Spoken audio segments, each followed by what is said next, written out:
Imagine for a second that you decide to move into this massive house with half a dozen complete strangers. Oh, boy. Sounds like a terrible idea already. Right. I mean, you all come from wildly different backgrounds. You have different habits, different diets, and you don't even really speak the same language. Sounds like a recipe for disaster. Totally. But to force yourselves to bond and, become a true family, you come up with this radical idea. You decide you are all going to share a single bank account. Wow. Okay. Yeah. Your paychecks go into the exact same pot. You pay your bills from the same pot. And common sense, and let's be honest, probably a lot of wishful thinking, says that sharing this wallet will eventually force you to compromise, right? That's the theory. Yeah, like you'll learn to agree on what groceries to buy or what temperature to keep the thermostat, and eventually, your values will just align. It sounds like the premise of a totally disastrous reality television show, honestly. It really does. But the crazy thing is, that is essentially the exact premise of the most ambitious geopolitical experiment of the modern era. And today, we're doing a deep dive into a sweeping, monumental new study that reveals the brutal truth about that experiment. It is a brutal truth. It is, because sharing a bank account does not make you a family. In fact, the data you're looking at today suggests it might actually make you absolutely despise your roommates. Yeah, we are looking at a terrifying dynamic here. We really are. The more people integrate their economies, the more their cultures and their politics seem to, violently split apart. Economic unity was supposed to be this absolute guarantee of cultural harmony. But it was a complete illusion. A total lie. The exact opposite happened. Yeah, we are looking at a true paradigm-shifting piece of research today. This isn't just some opinion piece in a newspaper. We are diving into this massive structural analysis conducted by a veritable dream team of top-tier economists. Right, we've got Alberto Alesina, Guido Tabellini, and Francesco Trebbi. Absolute heavyweights. Absolute heavyweights. And what they set out to do was answer one incredibly difficult, somewhat brutal question. Is Europe actually an optimal political area? Right. Can a union of this specific nature physically and mathematically survive? And our mission today for this deep dive is to strip away all the academic jargon and really get down to the bone. Exactly. No dry textbooks here. No, definitely not. We aren't going to just throw high-level macroeconomic terms around. We want to look at the raw numbers, the citizen surveys, and the hard, face-slapping facts about human nature. Because while this study focuses heavily on the European Union, it's really a mirror held up to human psychology. Yes. What happens when you force fiercely independent cultures to share a currency, to operate under the exact same financial rules without actually doing the agonizing work of building a shared soul first? That is the core tension right there. When you strip away all the lofty political speeches in Brussels, the treaties, the grand declarations of unity. All the nice-sounding stuff on TV? Right. When you strip all that away, you are left with the cold, hard data of how millions of people actually live, how they manage their money, how they perceive their neighbors, and ultimately how they vote. Okay, I want to start by going back in time a little bit to set the stage. We really need to look at the 1990s. Ah, the golden age. Yeah, for a lot of people, the 1990s felt like this golden age of global optimism, especially in Europe. The Berlin Wall had fallen, the Cold War was over, and the data from that decade actually showed an absolute miracle in terms of economic catch-up. It was incredible to watch. Poorer European countries were finally, tangibly closing the prosperity gap with the rich ones. They were. It was a beautiful trajectory to look at on a graph. Economists refer to this specific phenomenon as beta convergence. Okay, wait, beta, what? Let's hold on that for a second. For you listening right now who haven't taken a macroeconomics class recently, what exactly is beta convergence? We really need to unpack how this actually works in practice without the jargon. Sure, let's visualize it. Imagine a scatter plot graph. On the bottom horizontal axis, you map out how wealthy a country is at the starting line. Right. So let's say the year 1980. Got it. And then on the vertical axis, you plot how fast their economy grows over the next decade. Okay, so wealth on the bottom, speed of growth on the side. Exactly. Now, if beta convergence is actually happening, you will see a downward sloping line. The countries that started out poor, like Greece or Portugal or Spain, they have a very high growth rate. Right, they're sprinting. They are sprinting. Meanwhile, the countries that started out rich, like Germany or the Netherlands, have a much lower, steadier growth rate. They're just jogging. Okay, but why does that happen naturally? The logic is that capital flows to where it is scarce because there are more obvious opportunities for rapid development and really high returns. So the poorer countries grow faster, and the gap between the rich and the poor visibly shrinks. So if you were a citizen living in Spain or Ireland in the 1980s and 1990s, you could physically feel your country leveling up. Oh, absolutely. You were catching up to the German standard of living? You could see the roads getting better, the wages going up. You were. The continent was structurally equalizing, the convergence was real, it was measurable, and it was highly encouraging for all the architects of European integration. But then, and this is where the story gets crazy, we hit a fatal turning point. The launch of the euro. Right.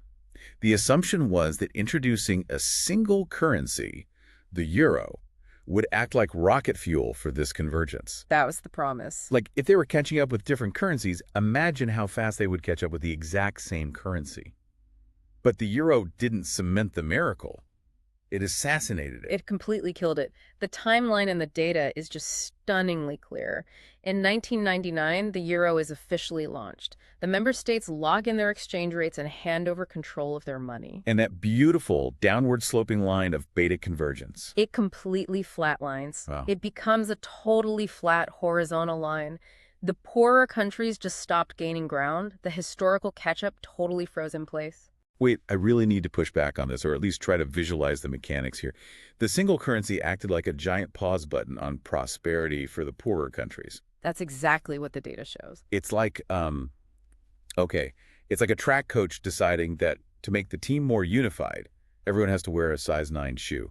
I like that. Right. On paper, everyone matches perfectly, the team looks incredibly uniform, but suddenly the runners with size 11 feet and runners with size 7 feet can't actually run anymore. Their performance just plummets. That analogy perfectly isolates the problem of applying a rigid, uniform policy to highly diverse underlying conditions. Because its economies were completely different sizes. Yes. When you have a shared currency, you enforce a single monetary policy across economies that are fundamentally structured differently. Here's the mechanism we really need to understand. Before the euro, if an economy like Greece or Italy started to become uncompetitive, Like if things got too expensive. yeah, let's say their domestic wages grew faster than their actual productivity, or their manufacturing sector became really inefficient. They had a natural macroeconomic release valve. They could devalue their own money. Correct. The central bank in Rome or Athens could literally devalue the lira or the drachma. Which hurts locally, right. It's a very painful process. It makes importing goods much more expensive for your everyday citizens. But, and this is key, it instantly makes your country's exports significantly cheaper on the global market. Oh, right. So suddenly Italian cars or Greek olive oil are super cheap for everyone else to buy. Exactly. And it makes your country highly attractive to foreign tourists. It acts as an automatic stabilizer to keep your economy competitive and functioning, even if your internal efficiency isn't, perfect. But the moment you join the Eurozone, you willingly hand over the keys to that release valve. You lock it away in a vault in Frankfurt. You lose it entirely. That's terrifying. It is. You are now permanently locked into an exchange rate and an interest rate that is dictated by the average needs of the entire continent. Which, let's be real, is heavily weighted toward the needs of the strongest economy, which is Germany. Precisely. So what happened in the early 2000s? When these poorer countries adopted the euro, the global financial markets suddenly looked at Greek or Spanish debt and said, well, they use the same currency as Germany now. They must be as safe as Germany. Oh, wow. So the risk premium just evaporated. It vanished overnight. These countries suddenly gained access to historically unprecedented, incredibly cheap credit. I think anyone who has ever been handed a massive credit card limit in their early 20s knows exactly where this is going. It rarely ends well. No. When cheap money floods in, it doesn't usually go toward building highly efficient, globally competitive factories or, investing in painful, long-term technological innovation. No, it went into the path of least resistance. The data shows this cheap credit just flooded into non-tradable sectors. It fueled massive real estate bubbles, particularly in places like Spain and Ireland. They just built houses everywhere. Exactly. It went into domestic consumption and hugely expanded government spending. So it acted like a giant financial painkiller. A morphine drip. Historically, the pain of high interest rates and a weak currency forces politicians to do the agonizing surgery of economic reform. Right, because they have no other choice. Exactly. It forces them to change rigid labor laws, to cut bloated bureaucracy, to invest in productivity. But the euro provided a limitless supply of cheap, German-backed painkillers. So the struggling economies felt fantastic. They felt incredibly rich, so they canceled the surgery, they abandoned all the hard reforms, and when the painkiller eventually wore off, which it did spectacularly in the late 2000s, the fundamental catching-up process had been dead for a decade. Wow. But the researchers also point out something that feels almost contradictory here.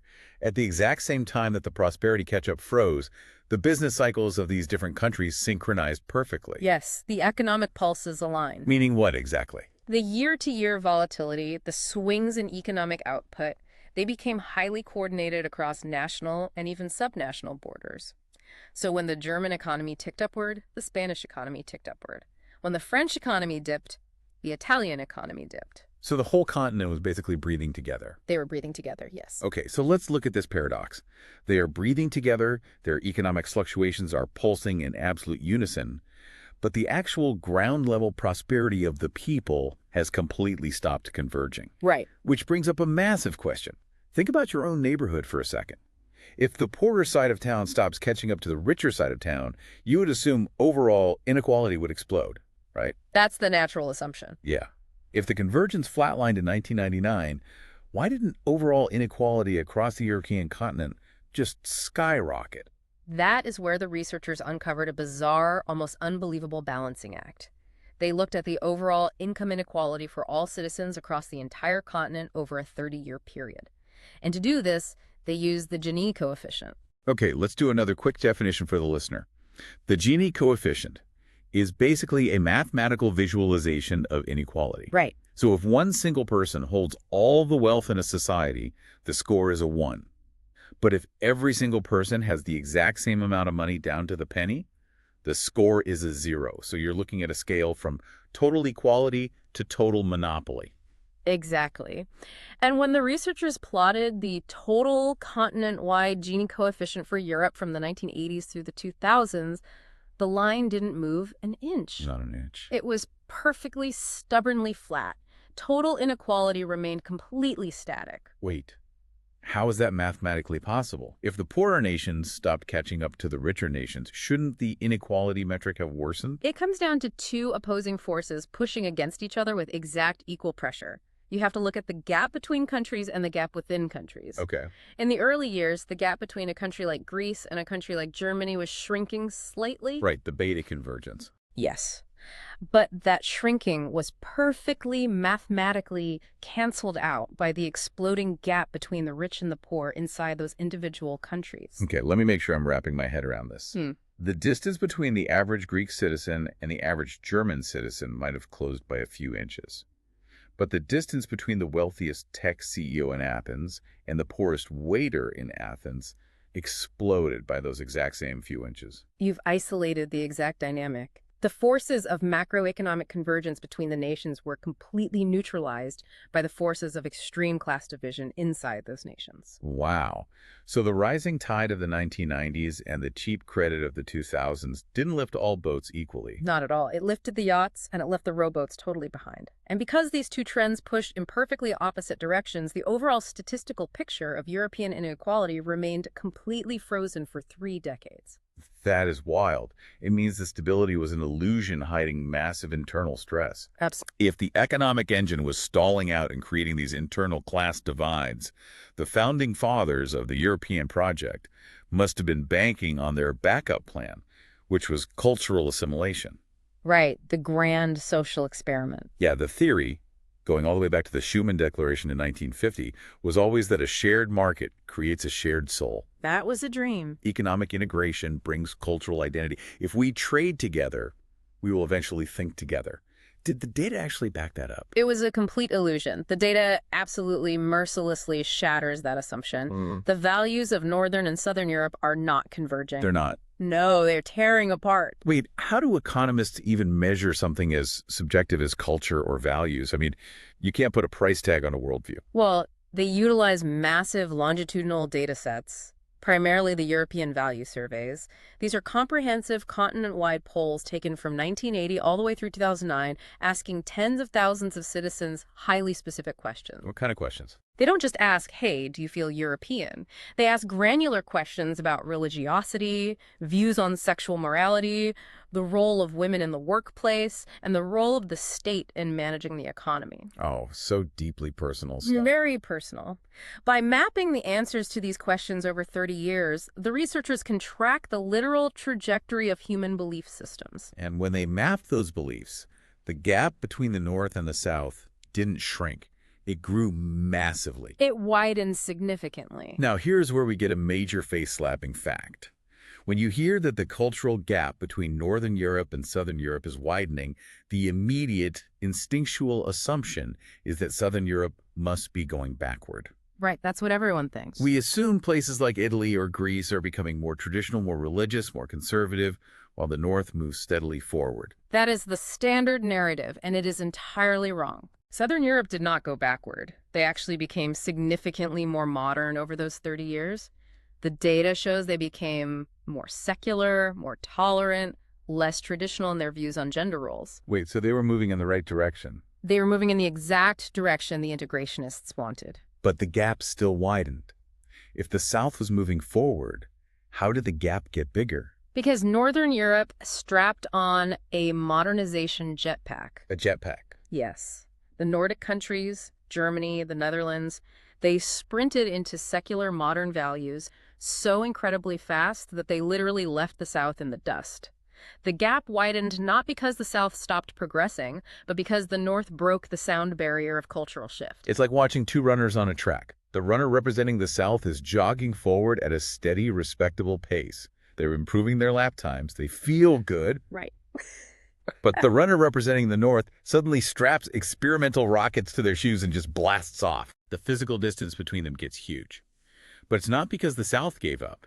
It's because the North is suddenly operating in a completely different stratosphere of secular modernization. And this cultural divergence, this widening gap in how citizens view the world and the role of society, perfectly mirrors what the researchers call the institutional abyss. Okay, explain the institutional abyss. Because again, the assumption is that being in the EU club forces everyone's institutions to level up. That's the hope. Right, like if you want to be in the club, your courts, your police, your bureaucracies have to meet a certain high standard. The assumption is that proximity to excellence breeds excellence. But again, the data shows the exact opposite. The researchers measured the quality of government, the strictness of the rule of law, the efficiency of the courts, and the level of systemic corruption. And what happened? After the year 2000, which crucially is exactly when the euro truly takes hold, Southern Europe's administrative quality didn't just fail to catch up to the North. Don't tell me it went backward. It actually slid backward. Oh my God. So let's put these pieces together because it paints a terrifying picture. They share the exact same currency. Their business cycles are pulsing in perfect rhythm. But culturally, the North is speeding away from them, and institutionally, their courts and governments are literally degrading compared to the North. Yes. Why does sharing a currency make your courts worse? That makes no intuitive sense. We have to go back to that morphine trip we discussed earlier. The euro secretly assassinated the political motivation for institutional reform. Let's step into the shoes of a politician in a country with famously slow courts or highly inefficient, bloated administrative bureaucracies. Okay. Fixing those things is agonizing. It is political suicide. Right, because reform isn't just a buzzword. It means firing people. Lots of people. It means fighting entrenched unions. It means angering powerful, wealthy interest groups who directly benefit from the corruption or the inefficiency. It requires immense political capital and usually results in losing the very next election.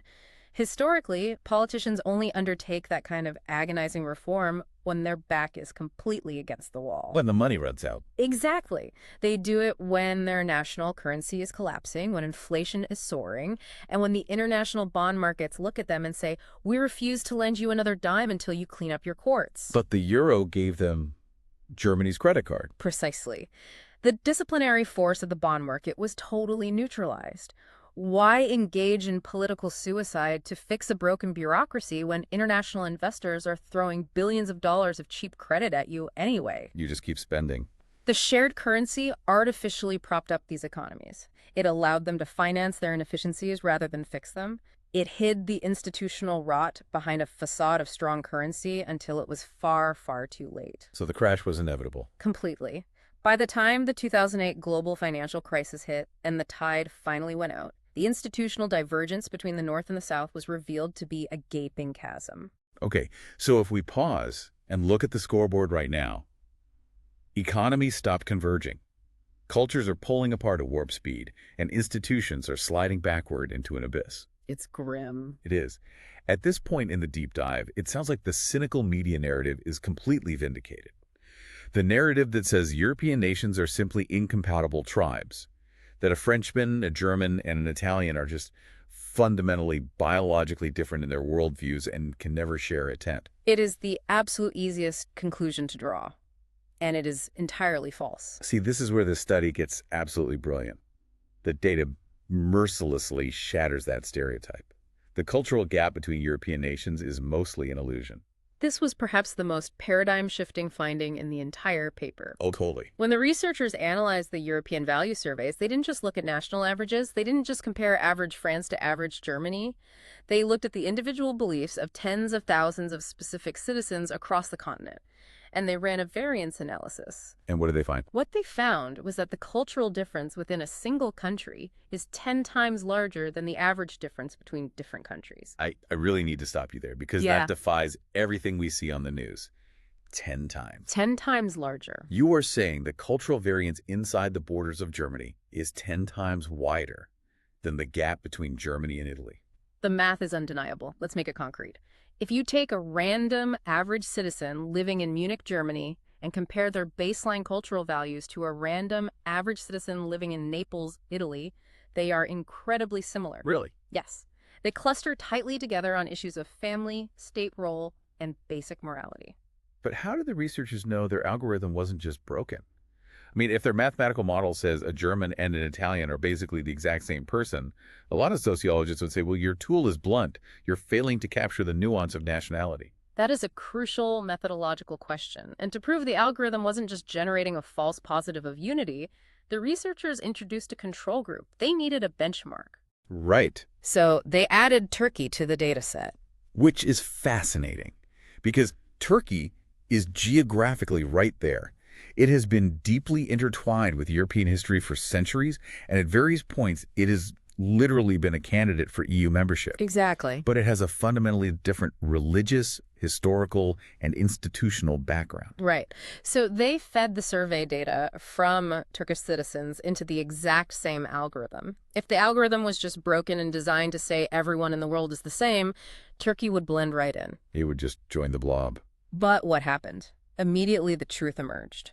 When the algorithm mapped out the cultural distances, all the European countries, France, Germany, Spain, Greece, they clustered tightly together in this massive overlapping blob. Wow. But Turkey sat on a completely different planet culturally. So the control group proved the math actually worked.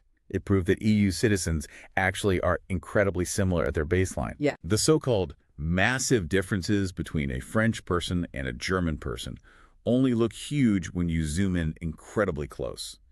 The moment you step back and look at the rest of the world, you realize the European nations are standing shoulder to shoulder. It forces us to ask a very uncomfortable question. If nationality isn't the primary thing that divides people in Europe, what is? Exactly, what is? If it's not the flag on your passport, what actually dictates your worldview? The researchers found it comes down to two primary metrics: your education and your wallet. The diploma and the bank account. Yes. Let's look at a hypothetical. A wealthy, highly educated investment banker living in Milan, Italy, has far, far more in common culturally, politically, and morally with a wealthy, highly educated tech executive living in Stockholm, Sweden, than they do with a poor, uneducated Italian factory worker living just 2 streets over in Milan. Think about the implications of this for your own life if you're listening to this right now. If you look at the person living in the multi-million-dollar house at the end of your street, and then look at the person renting the basement apartment next door, this data suggests their worldviews are further apart than a Parisian's is from a Berliner's. It's staggering. The borders are fake. National borders are essentially artificial lines drawn over what is actually a massive continent-wide class divide. Class and education dictate human values far more powerfully than geography. The real divide in Europe isn't horizontal, cutting across borders. It is vertical, cutting across social classes. This totally dismantles the populist media narrative of incompatible nations. It isn't France versus Germany. It's the wealthy, cosmopolitan urban class versus the rural working class, universally across the entire continent. Which is a profound and, frankly, terrifying realization for political stability. Why terrifying? It means the friction destroying European integration isn't necessarily because of insurmountable national differences. The friction is a deep structural class friction that is being misdirected and blamed on nationality. Oh, wow. Think about it. It's much easier for a politician to say, Brussels is ruining your life or Germany is exploiting us, than it is to address the systemic, deeply rooted inequality within their own borders. Okay, I love this insight, but I have to play devil's advocate for a minute. Even if all these European nations are tightly clustered together in a big cultural blob, someone has to be in the dead center of that blob, right? Every cluster has a core, yes. Because historically, France has always paraded itself as the cultural and intellectual representative of Europe, the Enlightenment, the Revolution, the art. But the data just shattered France's ego, didn't it? It really did. The researchers used a fascinating mathematical technique to calculate the literal cultural center of gravity for the entire European Union based on these human values. The center of gravity. Imagine balancing a map of Europe on the tip of a pencil, but the weight of the countries isn't based on their physical mass. It's based on their cultural norms. They wanted to find the centroid, the absolute normative core of European identity. And France, Italy, and Greece, the countries that practically invented Western civilization, the Roman Empire, the Renaissance, weren't the center. Not even close. Where were they? They were on the dark, distant fringes of the dataset. Geographically, you might think of them as central or foundational, but culturally, in the modern era, they are extreme outliers. So who is the absolute cultural heart of Europe, according to the math? Germany and Austria, they sit dead center at the cultural centroid. It's exactly like a solar system. Oh, that's a good way to look at it. Germany and Austria are the sun. They possess the massive gravitational pull in the center. France, Italy, and Greece are out orbiting like Pluto or Neptune. It's freezing out there on the fringe. And the further away you are from the sun, the more you resent the gravitational pull of that sun, telling you how fast you have to orbit. That analogy captures the political reality perfectly. The researchers mapped the centroid and found a terrifying pattern in the voting data. They call it the centrifugal force. Okay, the centrifugal force. That's the force that pushes things away from the center of the spinning objects, like when you're on merry-go-round and you feel like you're going to fly off the edge. Exactly that dynamic. They measured individual citizens' fear of European integration. This means fear of losing their national identity, fear of losing their jobs to open borders, and fear of the central government in Brussels gaining too much power. Okay. And they found a direct, highly measurable correlation. Let me guess. The further an individual's personal values are from that German-Austrian cultural center, the more intensely they fear the EU. Yes. The mathematical distance from the core perfectly predicts the level of Euroscepticism. If your worldview aligns with the German centroid, you love the EU. If your worldview is distant from it, you fear the EU. So Euroscepticism, the rise of populist anti-EU parties in places like Italy or France, isn't just random anger. It isn't just people being brainwashed by internet algorithms. It's a measurable mathematical distance from the normative core. If we connect this to the macro politics of the last decade, it explains so much of the turbulence. The people living in the cultural periphery feel an immense gravitational pull from a center that they fundamentally do not relate to. Right. Brussels and Frankfurt are setting the monetary rules, the trade rules, and the legal frameworks. But those rules are implicitly based on a German or Austrian cultural baseline. If you are culturally French or culturally Greek, those rules feel completely alien. They don't feel like our rules. They feel like a foreign imposition. Which brings us to the ultimate comparison. Because whenever we talk about massive, diverse, arguing continents, there's an elephant in the room: America. Ah, yes, the American mirror. The United States is deeply divided. We all know this. Texas and California argue constantly. They have wildly different cultures, different economies, different approaches to law and morality. Very true. Yet they share a powerful central government, a single military, and a single currency. And they survive. If America can do it with massive cultural gaps, Why is Europe falling apart? To answer this, the researchers did something brilliant. They measured American states against European countries using the exact same cultural metrics from the value surveys. Oh, that is smart. They wanted to see if Europe was simply too diverse to function as a union, and the result is a total paradigm shift. What did the data show? The cultural differences within the United States are actually exactly the same, if not greater, than the cultural differences across Europe. Wait, I really need to process that. Yeah. You were saying that culturally, ideologically, Texas and New York are further apart than Spain and Germany. In many measurable ways, particularly regarding religion, the role of the state, and social conservatism, yes, the variance inside the U.S. is massive. That is mind-blowing. The cultural distance between a conservative in rural Alabama and a progressive in San Francisco is statistically as vast, or vaster, than the distance between a citizen of Athens and a citizen of Berlin. Okay, so if culture isn't the roadblock to unity, because America proves definitively that you can have massive, continent-spanning cultural diversity and still function as a unified economic and political republic, what is the fatal obstacle for Europe? What is actually stopping them? National pride, the ghost of history. The ghost of history. Let's unpack that. How do you measure the ghost of history? Well, the surveys asked people about their attachment to their nationality, and the results are stark. Despite decades of intense economic integration, despite the introduction of the euro, despite the dismantling of border checkpoints from 1980 to 2009, citizens did not become European. They didn't? No. In fact, the exact opposite happened. The psychological entrenchment deepened. The percentage of people who identified as fiercely proud of their specific nationality skyrocketed, didn't it? It did. It went from something like 37% in the 1980s to nearly 50% by the late 2000s. The more Brussels forced them to integrate their wallets and sink their economies, the more fiercely the citizens clung to their national flags. So the attempt to erase borders economically made people build taller borders psychologically. Beautifully put, yes. And this creates what we can call a parasitic paradox in the public's mind.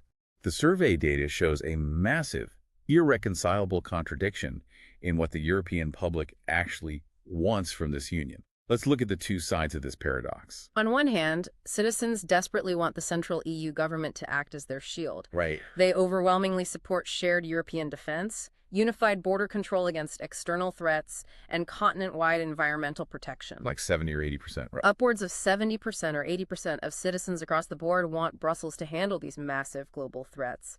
They recognize that a single country like Italy can't negotiate with China or stand up to Russia alone. So they want the central government to be their heavily armed bodyguard. They want the protection of a superpower. But on the other hand, they aggressively, intensely refuse to share their wallets to pay for it. Ah, there it is. When you ask those same citizens if they support cross-border subsidies, meaning taking tax dollars from a rich, productive country like Germany to help build infrastructure or bail out a struggling country like Greece, support absolutely plummets. So let me get this straight. The citizens of Europe demand that the central government act as their heavily armed bodyguard and global negotiator. But if the guy standing next to them in the union can't afford his dinner, they absolutely refuse to chip in a few bucks. That's the paradox. How can a union possibly survive if everyone demands the collective protection but aggressively refuses the shared sacrifice? It cannot. It is mathematically and politically impossible. A federal union, by definition, requires risk sharing. It requires the strong to carry the weak during hard times. It requires the rich states to subsidize the poor states. Like in the U.S. Exactly. In the United States, wealthy states like New York and California routinely subsidize poorer states like Mississippi or West Virginia through federal taxes. But Europeans are fiercely opposed to this because they fundamentally lack a shared identity. Which brings us back to the psychology of the taxpayer. Why does a citizen living in a Manhattan high-rise tolerate their tax dollars going to build a highway in Mississippi? But a citizen in Munich flat-out refuses to send their tax dollars to pay for pensions in Athens. It comes down to historical timelines and the deep, often bloody scars of the past. The ghost of history again. Yes. The United States fought its brutal civil war over 150 years ago. Today, despite their massive political differences, Americans share a single dominant language, incredibly high geographic mobility. I mean, the people move between states for blocks constantly, and a 250-year mythos of nation building. So even if they hate each other's politics, they're still family. Exactly. When a New Yorker looks at a Mississippian, they might vehemently disagree with their politics, but they still see them as a fellow American. They see themselves as part of the same highly dysfunctional family. And Europe. Europe had a continent-destroying world war just 70 years ago. They speak dozens of different entrenched languages. They have deep, bloody historical scars and centuries of inherited prejudices. You can't just erase that with a currency. No. You can sync their bank accounts, you can force their business cycles to pulse together, you can erase the physical checkpoints at the borders, but you cannot easily erase their historical ghosts. In the US, the meta-identity of being American generally supersedes the sub-identity of being a Texan or a New Yorker. Like in Europe. In Europe, the identity of being French or Italian completely and totally overshadows the abstract bureaucratic identity of being European. So we have an economic union running out of fuel, cultures diverging, and a population that refuses to share sacrifice. Yeah. What is the antidote? Because for decades, the famous Erasmus student exchange program was supposed to be the magic bullet to save Europe's identity. Right, the Erasmus program. The theory was, send the French kids to study at universities in Germany, send the Italian kids to Spain, let them drink together, study together, date each other. Why did that fail to fix the divide? Because it's preaching to the choir. The data shows that these elite university-level exchange programs only work on people who already love the idea of Europe. Well, that makes sense. It self-selects for a group of cosmopolitan, highly educated, multilingual young people who already view themselves as global citizens. So it doesn't reach the people who actually fear integration. It doesn't reach the factory worker in rural France or the farmer in Greece. Exactly. To actually forge a lasting union, you don't need university exchanges for the elite. You need something much deeper and more foundational. The researchers suggest you need a unified, common history curriculum in everyday high schools for average citizens. You have to build the mythos of a shared destiny from the ground up, teaching a unified narrative of European history to 14-year-olds, long before their political identities are fully solidified by national pride. But that takes generations, and we might not have generations. We are watching a real-time race between economic integration and cultural fragmentation. When the speed of combining our wallets completely outpaces our ability to agree on who we are, massive alliances shatter. That is the defining tension of our era, not just in Europe, but globally. The assumption that economics conquers all has been completely proven false. Look at the modern world around us. Are we just repeating the exact same fragmentation that led to the nightmares before WWII, just hidden behind modern, closed borders and digital algorithms? If a union's shared bank account runs dry before a shared identity is ever formed, what happens to the people trapped inside that house? It's a terrifying question. Something for you to deeply consider the next time you hear a politician promise that global economic integration will magically bring world peace.